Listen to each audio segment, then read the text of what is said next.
எல்லோரும் எப்படி இருக்கீங்க? இப்போ ஒரே ஒரு பால் பாக்கெட்டை வச்சு பன்னீர் எப்படி செய்யலான்னு பார்க்கலாம். பாலை வந்து சட்டியில் ஊற்றி கொதிக்க வச்சாச்சு.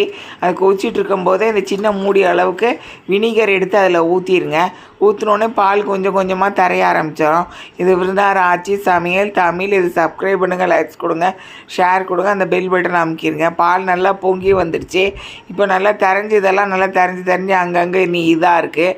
அதெல்லாம் கொஞ்சம் ஆறினோடனே எடுத்து உடனே வடிகட்டுறது இருக்குது, ஃபில்டரில் எடுத்து அதை ஊற்றி அதை வந்து இது பண்ணி விட்ருங்க. அதுக்கப்புறம் கொஞ்சம் நேரம் விட்டுட்டு நல்லா ஸ்டிஃபாக ஆகிற மாதிரி நல்லா அமுக்கி நல்லா பிணைஞ்சி எடுத்துகிட்டு அதுக்கப்புறம் வந்து ஒரு சின்ன ஒரு தட்டை எடுத்து போட்டு அதில் வந்து கத்தியை வச்சு அதை வச்சு வெட்டி எடுத்துகிட்டு ஃப்ரிட்ஜில் எடுத்து வச்சுருங்க.